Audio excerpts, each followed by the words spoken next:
রঘুনাথগঞ্জে তৃণমূলে যোগদান প্রাক্তন উপপ্রধান সামজাদ শেখ। মুর্শিদাবাদের রঘুনাথগঞ্জ বিধানসভার শেখালিপুর অঞ্চল তৃণমূল কংগ্রেস কমিটির উদ্যোগে এই যোগদান সভা অনুষ্ঠিত হয়। এদিন রঘুনাথগঞ্জ 2 নম্বর ব্লকের শেখালিপুর গ্রাম পঞ্চায়েতের প্রাক্তন উপপ্রধান সামজাদ শেখ ও তার দলবল নিয়ে বিধায়ক আখরুজ্জামানের হাত ধরে তৃণমূলে যোগদান করেন। নবাগতদের হাতে দলীয় পতাকা তুলে দেন রঘুনাথগঞ্জ বিধানসভার বিধায়ক তথা রাজ্য সরকারের বিদ্যুৎ দপ্তরের প্রতিমন্ত্রী আখরুজ্জামান। এছাড়া উপস্থিত ছিলেন শেখালিপুর গ্রাম পঞ্চায়েতের প্রধান সুরাইয়া খাতুন, অঞ্চল সভাপতি মুজিবুর শেখ, প্রাক্তন অঞ্চল সভাপতি ঔরঙ্গজেব শেখ, ববি সহ তৃণমূল কংগ্রেসের ব্লক ও অঞ্চল নেতৃত্ব। বিদ্যুৎ প্রতিমন্ত্রী আখরুজ্জামান বলেন, রাজ্যের মুখ্যমন্ত্রী মমতা বন্দ্যোপাধ্যায়ের উন্নয়ন ও অনুপ্রেরণায় সামিল হতেই তৃণমূলে যোগদান করলেন। তিনি আরও বলেন, আগামী দিনে সামজাদ শেখ ও আমাদের কর্মীরা কাঁধে কাঁধ মিলিয়ে কাজ করবে।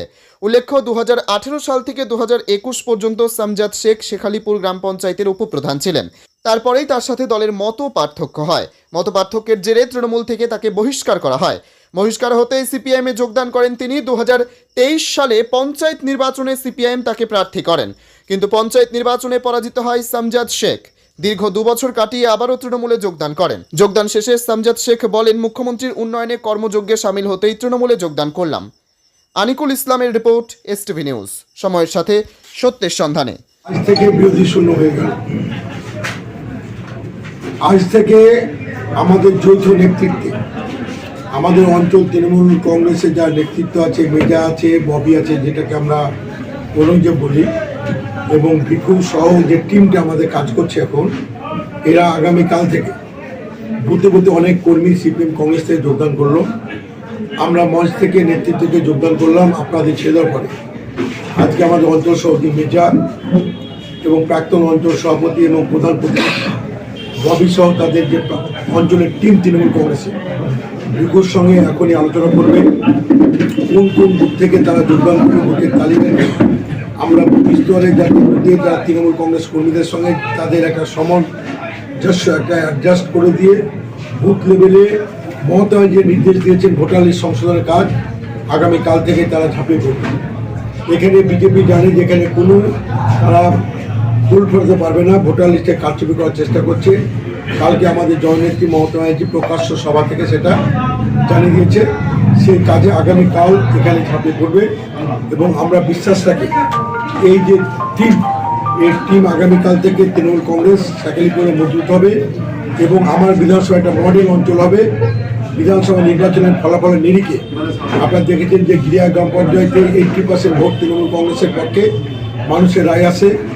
মমতা ব্যানার্জি যে উন্নয়ন করেছে, লক্ষ্মী ভাণ্ডার থেকে, সবুজ সাথী থেকে, রূপশ্রী থেকে, কন্যাশ্রী থেকে, স্বাস্থ্য থেকে, মানুষের এই পরিষেবাগুলো এই টিম যখন বাড়ি বাড়ি গিয়ে মমতা ব্যানার্জি উন্নয়নকে তুলে ধরবে, আমি বিশ্বাস রাখি এই অঞ্চলের সিপিএম কংগ্রেস বিজেপি কোনো রাজনৈতিক দল মাথা চাড়া দিয়ে দাঁড়াতে পারবে না। সমস্ত মানুষ তৃণমূলের ছায়ার তলে তারা দাঁড়াবে এবং এই অঞ্চলটা তৃণমূলের একটা মডেল অঞ্চল আগামী দিনে দলকে উপহার দেবে, এই বিশ্বাস আমার আছে।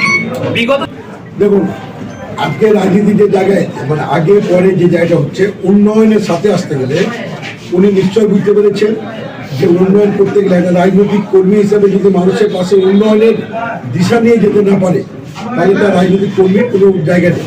সেহেতু উনি বুঝেছেন যে মমতা ব্যানার্জি যে পরিষেবা করি মানুষের জন্য দিচ্ছে, একটা মা লক্ষ্মী ভাণ্ডার পাচ্ছে কিনা, একটা মানুষ তার স্বাস্থ্যসাথী কার্ড পাচ্ছে কিনা, একটা তার মেয়ে বিয়ের জন্য সরকারি যে রূপশ্রী প্রকল্পের 25,00,000 টাকা আছে সেটা আমরা পাচ্ছে কিনা, এইগুলোকে তদারকি করার জন্য উনি উপলব্ধি করেছিলেন যে মমতা ব্যানার্জি যে উন্নয়নের যে কর্মসূচি বা যে সমস্ত পরিকল্পনা আছে এগুলোকে মানুষের সামনে তুলে না ধরলে মানুষের সঠিক পরিষেবাতে বঞ্চিত হবে।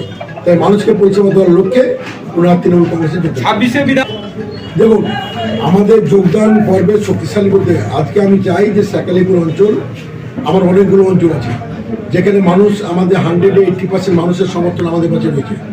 শেখালিপুর অঞ্চল তাদের একটা মডেল হোক, সেটা 80%কে ছাড়িয়ে গিয়ে যাতে 90-তে দাঁড়ায়, মানুষের পাশে যাক, মানুষের আশীর্বাদ কামনা করুক, মমতা ব্যানার্জি তার সরকারের উন্নয়ন মানুষের কাছে তুলে ধরুক।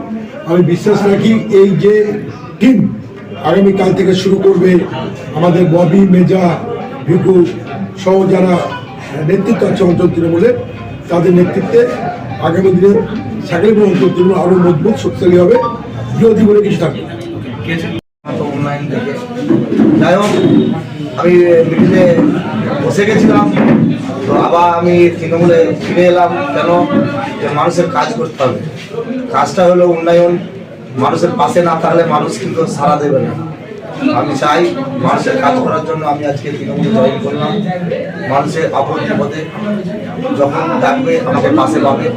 আমি চাইবো যে আমাদের তৃণমূল কমিটি যেটা উদ্যোগ নিয়েছেন, আমি তার আগে সাহদাত জানাই।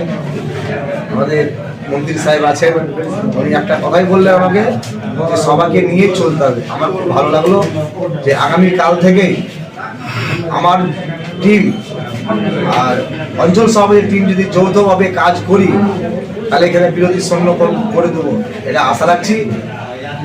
আর আপনাদের আমরা বিরোধীটা ব্যর্থ, তার জন্যই আমি দেখলাম যে আমাকে কিছু মানুষের পাশে দাঁড়িয়ে মানুষের কাজ করতে হবে।